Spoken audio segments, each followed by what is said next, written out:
Hello everyone, Mr. Happy here, and welcome back to another Final Fantasy XIV Let's Play video. So I did go do a quick dungeon roulette before returning to record the second part the same day. Of course, I got Aurum Vale, and man, did it just feel weird playing on it. I had a pretty decent party though. We had one guy who was brand new, and he died twice, and that's it. But for Aurum Vale, it's not so bad. So I'll take that, and let's get back to speeding our way through the Ruby Sea, and hopefully I can make it to Susano in a somewhat reasonable amount of time. That's the next trial that's going to be here. If not, there's always the possibility. I think as soon as I do this quest right here, I think I'm very much available to get the level 63 dungeon quest, which would also be really good because I could definitely use a few of those for some experience points as well. This is where we're going to learn diving right here. I already remember this cutscene pretty well. So now we should be able to, we should be able to go underwater now as a means of exploring around the map. I should have maybe paid a little. Oh no, there it is. Hold on, let me scroll up through this text. To leave deep water, you need only swim towards the surface. To dive, just press circle on the surface. Okay. And he gives us this little mount so we can actually get over to Sui no Sato, which is this location right over here. Yeah, Sui no Sato. Oh, that's weird. Oh, never mind. It's like, why wanted to auto run? It's because I still had the chat window selected. Yeah, with Sui no Sato, this is where we should be at some point picking up the quest for the level 63 dungeon. If it's available now, we might just make this video about that. Oh, that's right. Wasn't a traditional mount right there.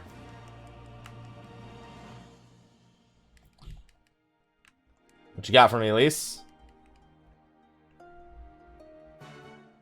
I need to do this quest first, then. Just trying to remember which quests I actually need to do. I need to search for Shisui. One of the two things I'd like to get done in this video is either the dungeon or the trial, since the last video is mostly just a bunch of mumbo-jumbo. Oh, there we go.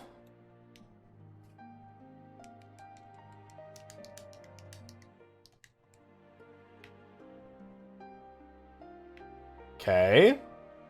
There we go. Alright, Alice, give me all my quests here. If I see that quest for the dungeon, I'm going. Come on. Pop up on my screen. I know you want to pop up on my screen. I can feel the burning desire to pop up on my screen. Burning desire.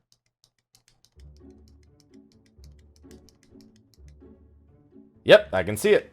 All right, looks like today we're going to be doing, looks like in this video we'll be doing the level 63 dungeon. And that's required for an ether current anyway, so it works out. Speaking of ether currents, 605 yalms to the southeast?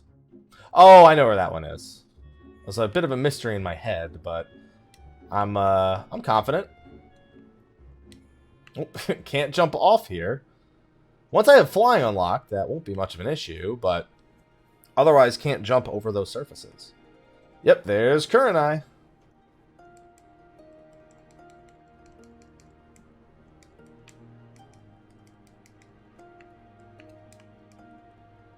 Ah, Ruby Princess.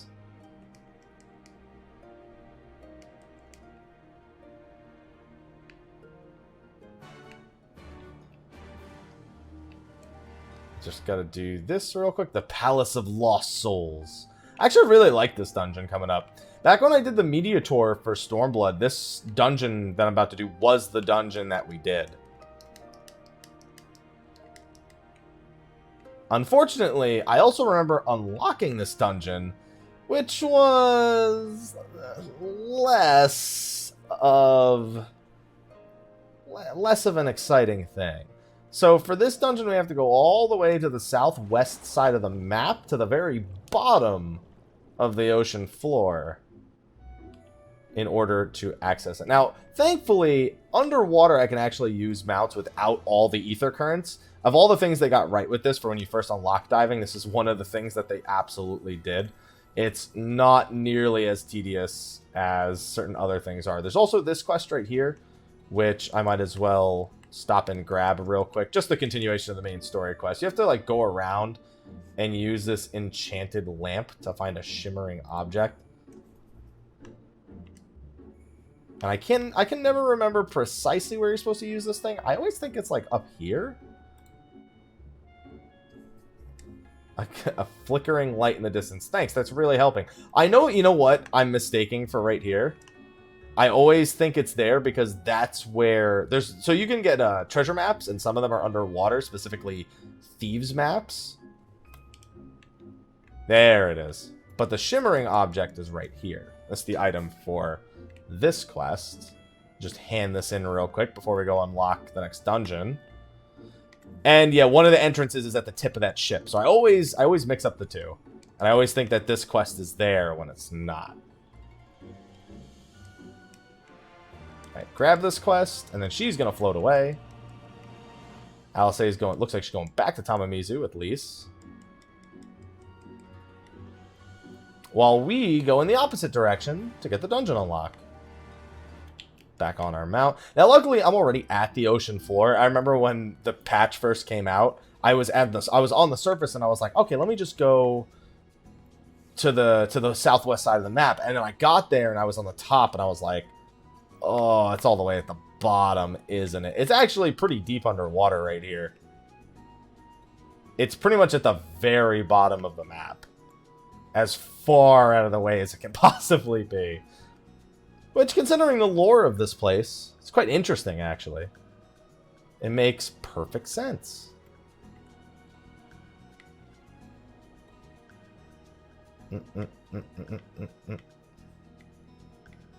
Still not quite there. Yep.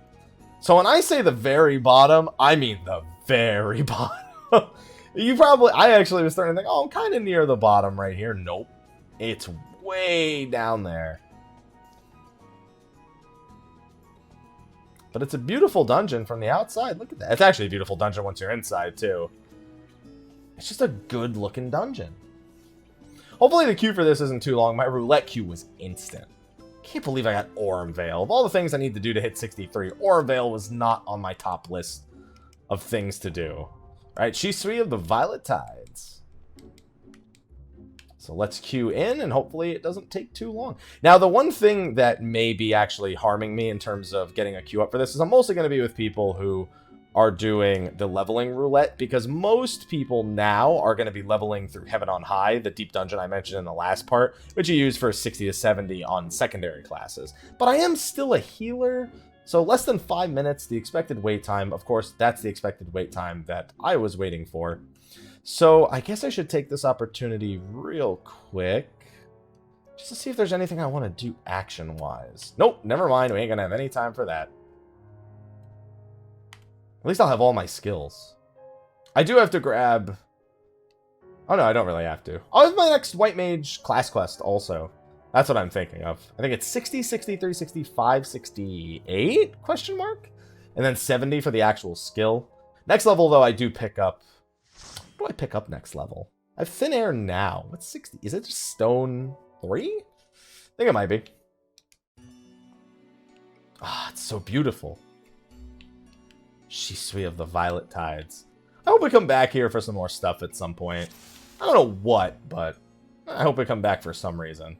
Alright, so pretty decent composition for the dungeon. Now for this first part, it's mostly straightforward. However, you can already kind of see them in the distance. There are these antlers, not even really antlers, there are these lures sticking out of the ground from the tops of Aurabons. And if you step over those, it does a bit of damage. There's one right here. If you get too close to it, you will see it pop out of the ground. Does some damage, so you just generally stay away from it. Alright, looks like we are doing, I guess, an average speed dungeon, not doing like super fast. So let me make sure I'm remembering to use Thin Air. Dude, Thin Air and Holy. One of the greatest White Mage combinations of all time. It's just so many free Holy casts. Oh, it's so good. And also, considering we're just doing normal pulls, I don't expect the tank to really need a whole lot of attention from me. I'll probably throw down an Asylum and give him a regen here and there, but... really shouldn't need too much else other than that. Probably give him an asylum once he picks a location right here. Normal speedrunning pulls, since I like to mention them, since I can never really control the way that the Duty Finder actually wants to do some of these. I just go with whatever the tank wants, and that's generally how I've always operated. Not worth the effort of being like, dude, go faster. I'm just like, you know what? I'm just gonna take it for what it is. He's the tank. He's the one pulling. I ain't gonna let it happen. But I always like to mention like what a bigger pull of the dungeon would be. It's usually pretty obvious, something along the lines of, you know, this pull plus the pull prior, which is exactly what this one would have been in particular. Would have been this pull plus the pull prior, so that's 6 mobs. These actually aren't too bad yet if you're still rocking level 60 gear, like item level 270 gear from level 60, because that's actually the item level of this dungeon, if I'm not mistaken. Is it 270 or is it 273? It's been a while, so I'll just wait till the actual gear drops. I'm pretty sure it's 270 on the ball for this one. And so this is about equal to... There you go, it took like 4,000 damage from that. It's about equal to the max level, the max item level you would have gotten from the previous expansion. So from this dungeon and on, it's where you kind of want to start taking a look at gear obtained and what gear that you have versus the gear that can actually drop. Because there might be some viable upgrades for you at this point if you weren't someone who decked yourself out with full, you know, final item level gear from the previous expansion.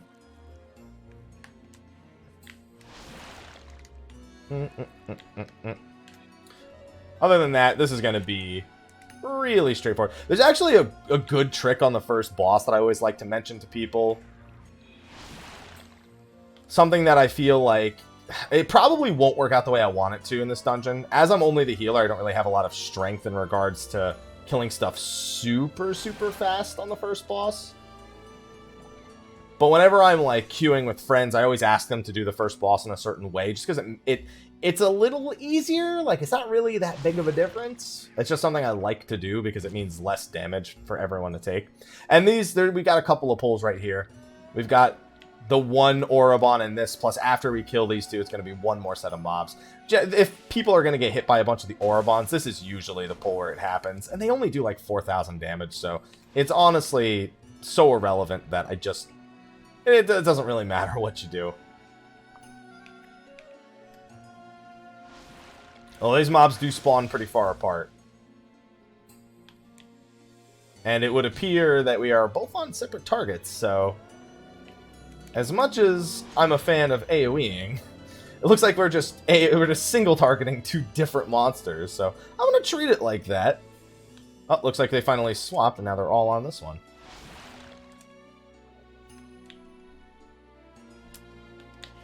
I can feel myself getting the hang. So as soon as that one dies, we have these 3 little Mutsus. These guys ain't too big a deal.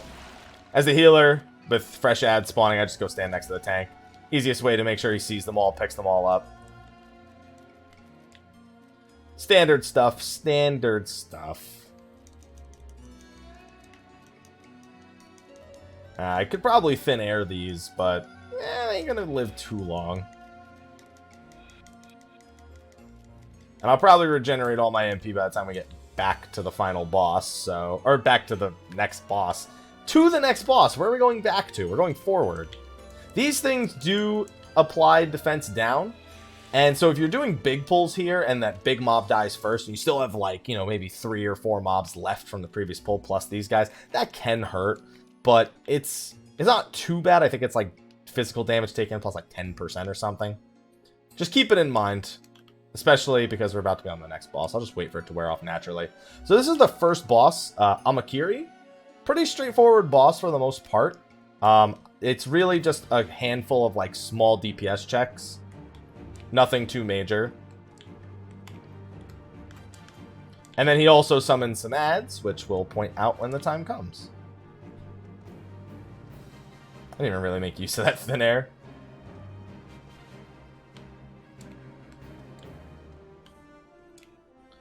Alright, so here's what he's gonna do. He's gonna shoot that up in the air. He's gonna turn to face somebody. He's gonna bind them, and then you're gonna have to kill this leg before his main body finishes casting Shuck, which is why I folks targeted the main body so you could actually see it casting. When you get out of that, he'll be vulnerable to take bonus damage here. One of the big things whenever it comes to bosses being temporarily vulnerable like this, you want to make sure you get your dots applied. Because once the effect wears off, the dots that you applied before then are going to be gaining that bonus damage, which really just helps a little bit. Now we have this ad here. Now these ads, I highly recommend just massively bursting them down. The main reason being is you see that marker over everyone's head. That marker actually comes from the ad. So if you do burst it down super quick, it's just a bunch of damage that the party doesn't have to take. On the first one, that's a really easy thing to communicate. On the second one is where it's that one trick that I mentioned. Like, you know, not every group does this, but... so basically, I'm about to get marked by the leg, and an ad is going to spawn at the same time. The Shuck takes so long to cast, you really should just kill this thing first, right here, and try to make it so you actually don't take this damage. Look how long Shuck takes to cast. And that's the other thing about the AoE that comes down, is it puts these puddles all over the ground. And it's just avoidable. It's, again, you saw it. It was almost irrelevant that it even happened in terms of the collective damage and that we all took in the puddle locations. It's just, it's not a big enough factor for it to matter a lot. But why not just be in the habit of doing it, you know?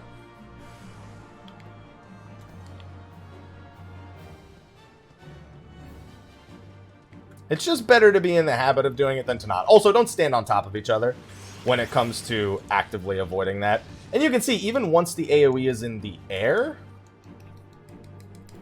it's still okay.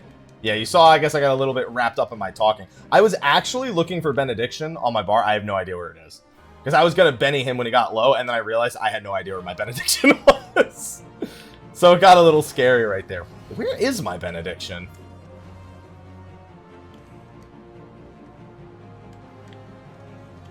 Yeah, I could probably just kill the boss right here, to be honest. Just kill the leg and then move on. I'm not a big fan of being in this puddle at the same time, though, so we should probably commit to one idea or the other. So, oh, Benediction is on L2 and right. I kept thinking it was going to be on the right side because that's the only thing. You know why it's there? I know what my mentality was for that. My mentality was that because I'm DPSing on... My controls for DPSing are all on the left side. That's so I can DPS and throw out a Benediction, like, without swapping over to R2 or doing L2 plus R2. That's exactly what I was thinking.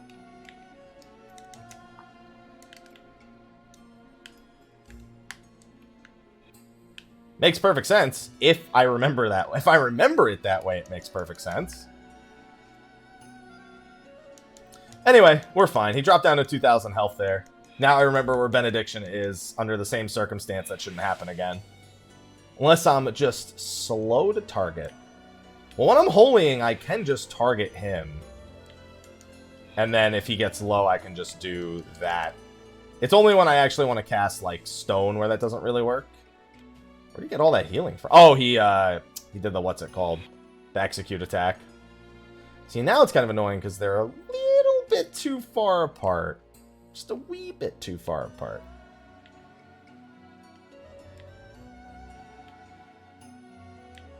And then it's just another set. And again, if you're doing big pulls, most people just pull more of these at once. And these pulls I actually find to be quite dangerous to do big pulls for. Just the damage output of these mobs can sometimes catch you a little bit off guard. I think specifically it's the next pull. These 6 are pretty safe to pull altogether, in my experience, but the next 6 can be a little bit weird. I also need to just stop DPSing for a little bit. I burned through a lot of MP with the holies on that last one, and Thin Air's on cooldown. Tetra's not on cooldown, but I'd rather just have some MP. Don't have any form of getting it back other than a mana shift, and I have a feeling I'm not getting one of those anytime soon. I don't ever expect to get mana shifts while I'm leveling. I love you if you do it. I just never expect it.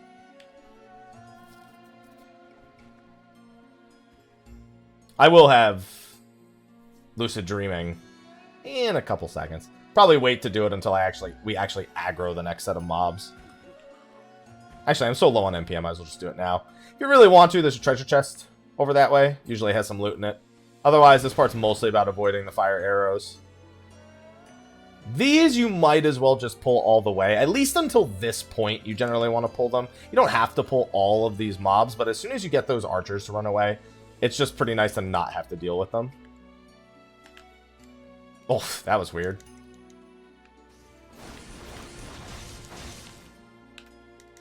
Like I said, these mobs can actually hit pretty hard if you don't have good AoE. So I'm curious, because our AoE hasn't been the strongest right now. And I don't know how safe I am to cast Holies, so I'm probably going to Holy spam here, plus just wait on Benediction. I think specifically the Captain of the Guard hits relatively hard right here. Surprisingly hard, I would even say. So as long as I keep regen going, once it gets to about... And if you get hit by that, well then... Oh, shoot! I still forgot which button it was. It wasn't on left. It was on circle. I mean, it wasn't on right. It was on circle. Oh, boy. Especially because now the tank... Well, actually, no. The mobs are starting to die here. Because the tank starts running out of cooldowns. And again, these mobs hit relatively hard. But it looks like we are in the clear here. With only 4 mobs left. Should be going down just fine. The extra size heal in there, and we're all good. No biggie, no biggie. I was pressing right while targeting him, like, what the heck? Nothing's happened. Nope. It's because it's not right. It's circle. Should have maybe... Well, I didn't have Benediction in Ormvale, so I couldn't even do it that way in Ormvale. Alright, and here at the second boss, there's a couple of things you can do, but unfortunately as a healer, I'm not really going to get to show you some of the special tricks that I have for this boss. So I'll just let you know that the concept of the... Oh, well, he moved in a little bit more, so it'll be fine. So the main thing that this boss does is it goes to the center of the room, and it begins casting a spell. You'll see that spell momentarily. That person's standing next to that one. I'm going to stand next to this one. I expect this will actually be quite a long boss. So it'll cast this Seduce skill, and the way to avoid it is to touch this box. Now you can actually touch that box. The timing on it's super lenient. Even if you were to stand right here, and then Seduce will cause you to walk towards the boss slowly, you would walk into the box and be perfectly safe. Also, if 2 people are right on top of each other, they are technically safe from...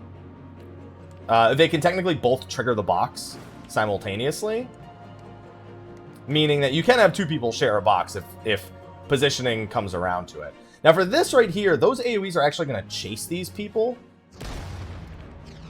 And I am personally of the opinion that this monk can totally stay in melee range as long as I'm ready to heal him. And then there's another Seduce going off right here. So this is normally the thing that gets people. Actually, that was not Seduce. That was the point-blank AoE in the center of the room. But it just means I'm out of commission for a little bit. This is why I should have focus targeted the boss. And now... this box should respawn... Well, here, so I'll show you what can happen. So here, if I get Seduced, I start slowly walking towards the center of the room. You hit this. Now, the only downside to doing it that way is that now all this time I could be DPSing the boss. I'm not. So it's just more of a, hey, maybe I overshot it, or maybe I'm just looking for a positioning that works differently. There's really no practical reason to do it that way, but I just like to show all the little tricks that are possible. It's not even really a trick. And now it's just going to go back and forth between, like, the tank busters that you're seeing here, the little mini tank buster, on top of them getting targeted by that AoE again. It's always a point-blank AoE plus both of these. Again, if you can communicate it with your healers, it really doesn't matter if a melee stands in range. I always like to kind of do like a half circle and then run back. And there's the Seduce again.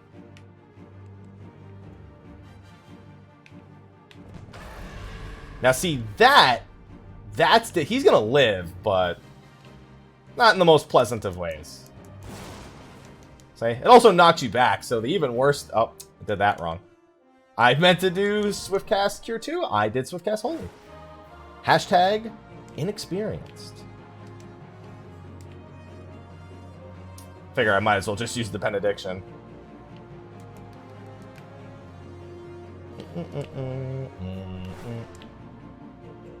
think it's going to get one more of those. Oh, there's another Seduce. Normally that fight doesn't last that long, but there'll be a lack of gear. A couple other things. I could be doing some more deeps. I can always be doing more deeps. Pass all. Oh yeah, we wanted to show the item level of the gear again real quick. Let me see if I have my event tab, my battle tab. Yeah, 270. Just wanted to show it for certain. So you guys had some Le Confidence.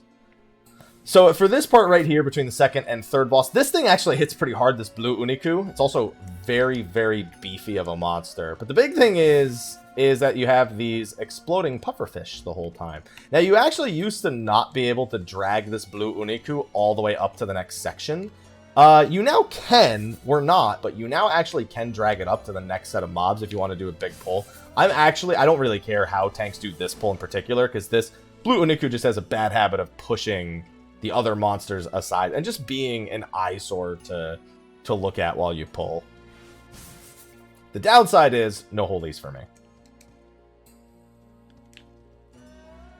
I want to make as good a use of those OGCDs as possible. I'm probably going to save the Thin Air. Thin Air doesn't sit on too long of a cooldown, but normally I just like to use it when I'm specifically doing holies, because that's the most mana intensive thing I can pretty much do, other than like spamming Cure 3s. Which, by the way, another great use for Thin Airs if you ever need to do a ton of AoE healing. Like back-to-back-to-back-to-back-to-back AoE spells. If you ever need to spam AoEs, DPS or healing, it's just that's when that tool really, really fires up. So like for this, there's 3 mobs. So for this, now I'll holy.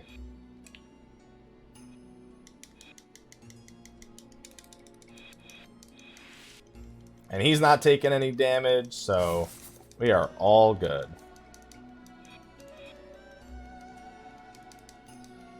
Alright, although now I've run out of ways to generate more MP, so I might want to chillax a little bit.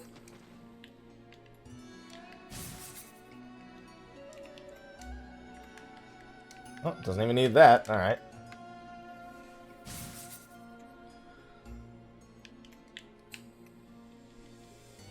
Kill this one first, and there's just one more trash pull after this. As long as you don't, even if you do get hit by the AoEs from these little guys, these little puffer fish floating around, it does not do a lot of damage.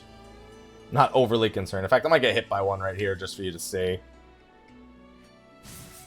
does 7,500. That's like a third of my health as the healer. Could be a lot worse. Let's not get hit by like 3 of them. And as a tank, don't get hit by those, plus take the boss's autos. There's a treasure coffer here. There's also a treasure coffer up to the left. And most of these have loot in them, so if you're someone who's really needing some upgrades, then you definitely want to go about opening those.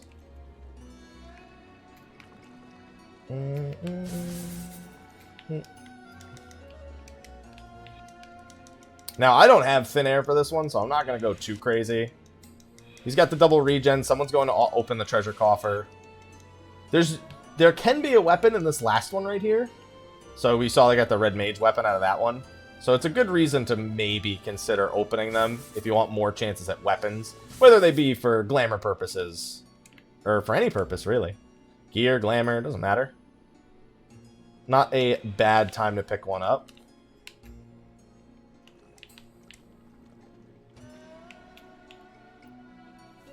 I also see that there was some Ruby Tide healing earrings. I don't know what item level my earrings are. I'm pretty sure that they are... pretty sure they're 270 earrings. I think I upgraded them to that point. They are not. They're the Ghost Baroque earrings, so I am getting an upgrade. Let's pass on that and grab those. Also, in case you haven't... you didn't watch level 61 version of the dungeon, after completing the dungeon, I am going to get a guaranteed piece of loot. And that I'm looking forward to as well.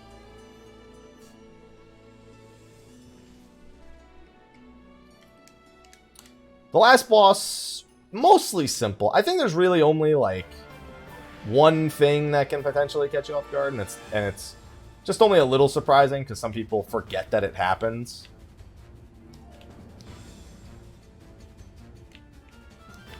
But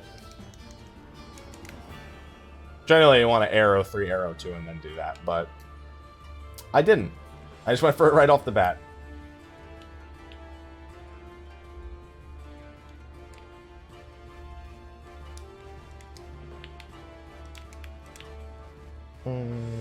So thick fog is the one main mechanic of the fight. I'd say it is the key factor. The boss becomes untargetable, which really sucks, and then you have these 3 churns, and the only thing you're really looking out for is that puddle. That puddle is the location of the boss, and when all is said and done, they're gonna pop out of the ground and do a bunch of AoE damage, so you just want to stay away from it at all times. And also, the more of these churns that are alive, the more damage that you take over time during that. So killing them faster would behoove you. And it's been a long time since I've actually listened to the boss music for this. Mad Stare, just look away. Otherwise, I think it confuses you and you just run all over the place. Yeah, you get hysteria, like our red mage did. And now there should be a bunch of sharks coming up soon. So there's 3 sharks here. The 2 small ones are tethered to DPS. And I say tethered, but they're not really tethered. They do this line AoE called Bite and Run. If it hits you, you're dead. So usually the 2 DPS take care of their own first, and then they take care of the one that's on the healer. The one on the healer takes a much longer time before it actually does anything lethal. So you've got a lot of time to work with on that one. And then you just repeat those 2 things over and over again until the boss is dead.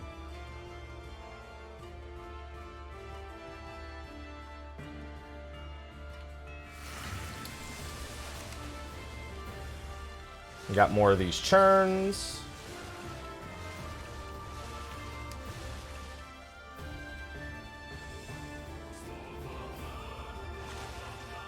Here it comes one more time. Get the heck away from it. Generally, it just goes from one end of the arena to the next. And see, you can see our monk was like just out of range of it. So if you know the size of the AoE, it helps a little bit too.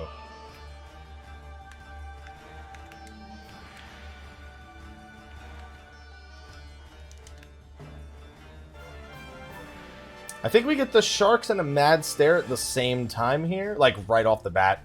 Before we had like 2 mad stares, I think you get like a few extra tank busters here. Nope, it's a mad stare first. I gotta read. Oh, no, that red mage looked away. Now the sharks are here.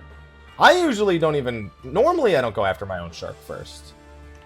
Mostly because it's irrelevant which shark I go after first. But by helping the DPS, I feel like it gets me a little quicker to where I want to go. See, now we're getting a 3rd thick fog. And then after this thick fog, will probably be over.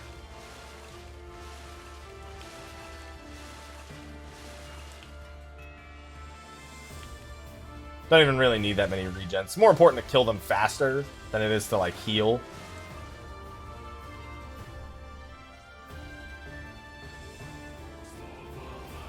There you go. Oh, thanks. I got the earrings. Thank you for interrupting the music.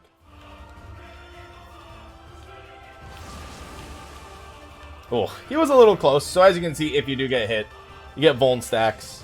Not the biggest deal, but on the tank of all people, I'd prefer them to not be there, personally. Kind of inhibits the amount of DPSing I can do since those tank busters do start to hit him a little bit harder than I want them to. It lasts just under a minute. You should be fine without my intervention anymore. There you go. Nice and simple. And that was Shisui of the Violet Tide. Thank you for playing. Double carrot. Oh, and by the way, if you liked the glamour, or if you wanted to take pictures with the... oh, hey, look, a new weapon. It's the same pretty much as my current weapon, but I'll take it. You can also, yep, you can walk into the box and take some pictures as the old woman in the mask, if you really want to. Just in case you wanted the screenshots. Let me give out a commendation real quick. I also got challenge logs to get. Might as well give those out. Got a pretty decent chunk of EXP from it, too. I should be full on Recity EXP, which should be really nice for staying caught up a little bit. Plus, we'll get some EXP for completing the quest, which is always a pleasant thing, and one of our ether currents. I think at this point, I should be able to get flying once I finish Susano. Oh, well, I need one more ether current as well. That one that was to the southeast of Tamamizu. Let's see. Yeah, it's about the same. Oh, there's also one other one that I totally forgot. That was there at the end of the last video as well. Personally, as a healer, I am someone who prefers to kind of do that dungeon whatever the most recent dungeon is, a couple times in a row, especially if I have this much Recipe XP. It just helps me stay ahead of that leveling curve. So I might hop in there after this recording is done, although it is almost dinner time. It's like 6:30 p.m.-ish for me. I'm an early sleeper. I'd go sleep around like 9 p.m., 9:30 p.m. Although recently I've been getting to sleep a little bit later than I intended. Mostly because I've been hopping back on that Opera Omnia train. Probably, actually, I also do want to hop on Final Fantasy XI. Like I said earlier, I wanted to maybe record something for that as well. Since there are a lot of people who have been enjoying seeing me do some Final Fantasy XI stuff over on YouTube, I figure running both the MMOs as a Let's Play side by side gives people a good variety of Final Fantasy, like consistent Final Fantasy stuff, plus the occasional news. Like Crystal Chronicles got announced for remaster, and I'm probably going to do a multiplayer playthrough of that when that comes out in 2019. Looking forward to that one. I actually never got to play Crystal Chronicles. I strictly refused to purchase or rent it at all because I didn't have any friends that had the like Game Boy Advance setup in order to do multiplayer. And while it looked like it was probably okay as a single player game, the big draw for me was the multiplayer, and it just wasn't something, a headache that was really worth going through way back when. So I'm excited for that. I gotta say, it actually feels pretty good to do the Healer Happy series, to make progress on it. One of the big things with 14 is I've played it for 5 years, so the amount of progress I have to make on my main character, it's there, like finishing up my crafting and stuff like that. Maybe collect more gil. But to have Healer Happy and to be able to work towards something again, it does feel good. Kurenai also does have a follow-up quest, Fathoms Below, which you need to do in order to unlock another feature with Kurenai later.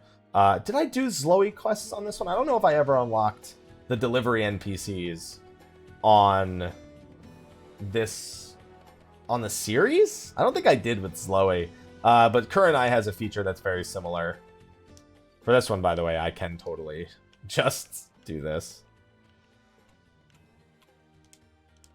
It's only 100 gil. I've got 719k. I'll have over a mil by the time this character's actually caught up to anything. My main is 155 mil. What does it matter? If I really want anything with gil on this character, I'm buying it on that character. Figure I can at least hand in this quest and see what the name of the next quest is, because like I said, I'm pretty sure we're getting really close to the Susano quest. And to know for certain that that's coming up in the next video would actually be a major benefit to me.